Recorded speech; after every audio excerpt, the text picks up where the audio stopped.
Temos pela frente um tema muito atual e importante, que é o tema da pedofilia. A pedofilia é classificada como uma desordem mental e de personalidade do adulto e também como um desvio sexual, pela Organização Mundial de Saúde. Os atos sexuais entre crianças e adultos podem resultar em coito ou não, podem resumir-se em carícias. São um crime na legislação de inúmeros países.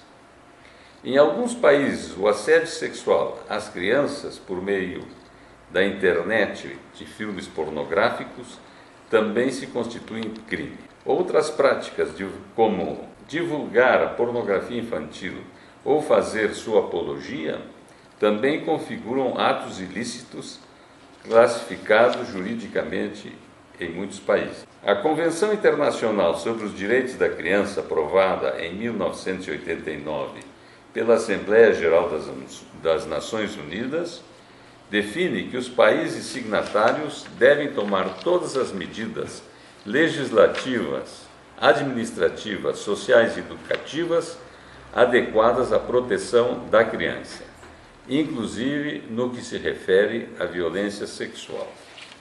Uma definição psicológica e psicanalítica mais profunda do pedófilo é de um indivíduo obcecado com uma fixação persistente em fantasias de atividades sexuais com crianças, meninos ou meninas. Na maioria dos casos, os pedófilos são do sexo masculino. São indivíduos adultos, mas podem ser adolescentes de mais de 17, 18 anos, para que assim seja caracterizada a sua situação jurídica como pedófilo. E o abuso sexual realizar-se com crianças até a puberdade. A atividade sexual com púberes na etapa intermédia ou adolescentes é considerada não uma atividade pedofílica, senão uma atração por adolescentes hebefílica. Tem outra designação. Essa característica faz com que os indivíduos pedófilos se contem entre 2% e 10% dos indivíduos abusadores de crianças. A maioria dos abusadores de crianças não são pedófilos. São indivíduos perversos, com um grau maior ou menor de sadismo, podem ter outras perversões, ser também indivíduos com uma preferência sexual pelo mesmo sexo, podem ser homossexuais, podem ser lésbicas, não? Mas não se caracterizam, não se definem como pedófilos. Essas práticas com crianças dos abusadores sexuais, que são a maioria das pessoas que praticam abusos sexuais com crianças, se devem a situações de estresse extremo ou de fracassos conjugais ou de celibato religioso. Podem ter várias circunstâncias em que a realização de uma sexualidade considerada normal, satisfatória, fica bloqueada por razões externas ou por razões internas também. Repressões, proibições intensas na própria personalidade quanto a qualquer atividade sexual. E existem indivíduos com preferências sexuais normais ou preferências com orientação sexual homossexual, bissexual, etc., que ocasionalmente podem praticar abusos sexuais com crianças. Isso do ponto de vista do abusador, não? Para entrar mais a fundo, não temos tempo de visualizar aqui a psicogênese, vamos dizer, do comportamento pedofílico, ou da estruturação de uma personalidade pedofílica. Mas podemos, em poucas palavras, dizer que são indivíduos adultos ou adolescentes que tiveram perturbada relação com o casal de pais. Eles interiorizaram um casal de pais numa atividade sexual agressiva, autoritária, sadomasoquista, não?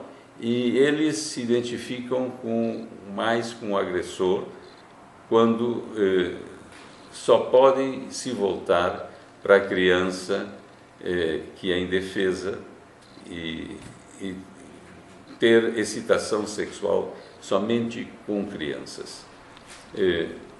Teríamos de dizer muito mais coisas a respeito, mas o tempo é breve e vamos passar a caracterizar o psiquismo e o dano ocasionado pela atividade pedofílica e que é condenada juridicamente no Brasil como crime hediondo, passível de uma penalidade que vamos ver a seguir. Uma criança muito nova, entre 5 e 7 anos, 8, 9 anos, não está preparada psicologicamente para o excesso de estímulos sexuais que pode receber sendo agredida sexualmente por um adulto ou por um adolescente de mais de 17, 18 anos. Nem conhece as conotações éticas, religiosas, morais dessa atividade sexual e sempre desenvolve problemas emocionais depois de sofrer uma violência sexual dessa natureza. Não tem capacidade no seu self, no seu ego, para lidar com esse tipo de estímulos.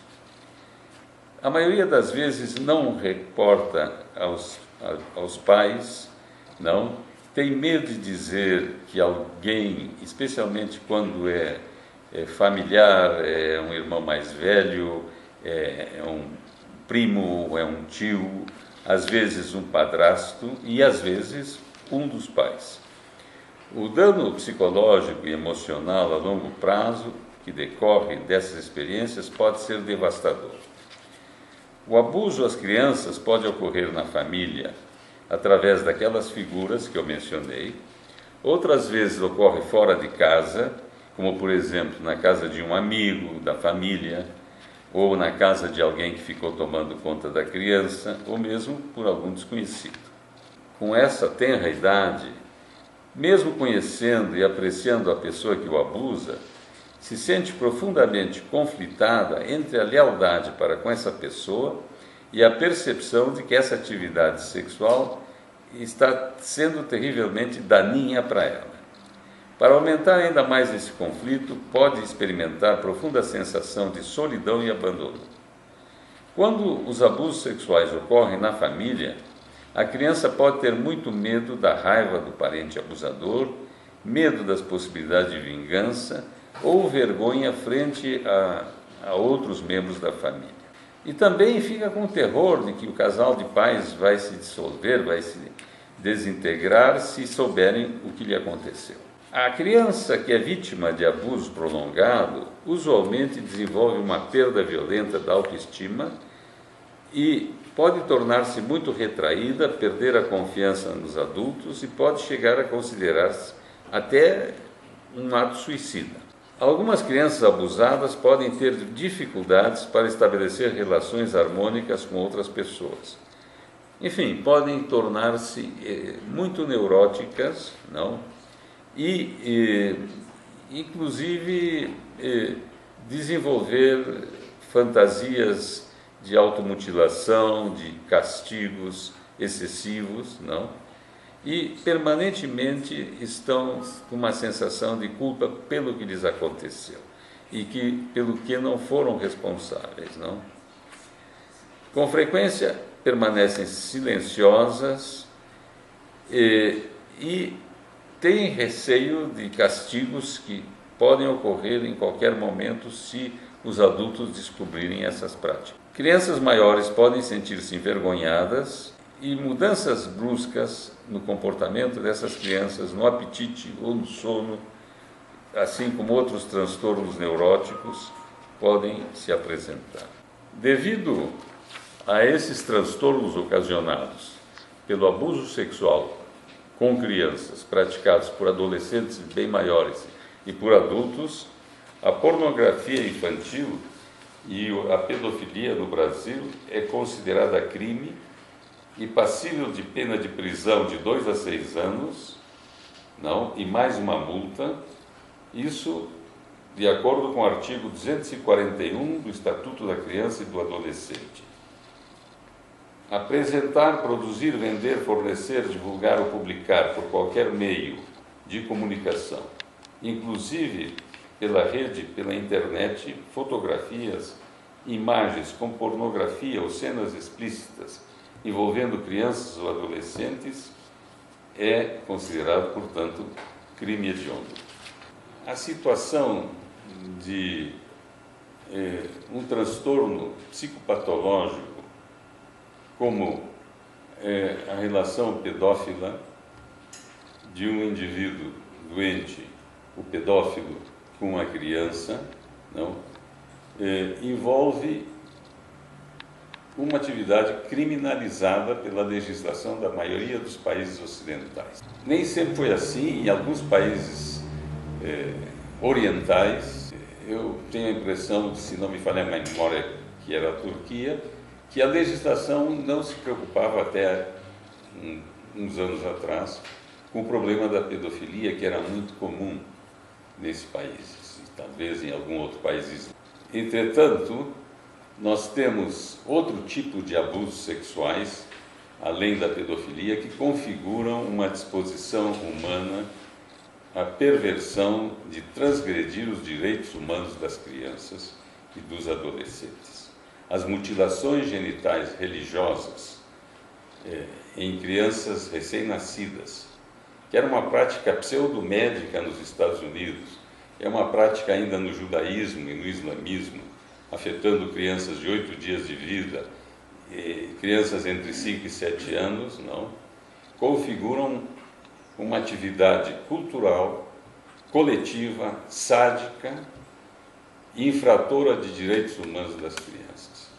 No caso específico da pedofilia, o que nós vemos é que as consequências são duas: a persistência e a continuação de atos por parte do abusador com muitas crianças, com perturbações que têm uma extensão social, e nos indivíduos abusados, nessas crianças, com consequências que se arrastam, causando transtornos neuróticos, às vezes suicídios, também numa escala que afeta intensamente a sociedade e que volta e meia retorna através da condenação de indivíduos que circulam material pornográfico pela internet, que induzem outro tipo de materiais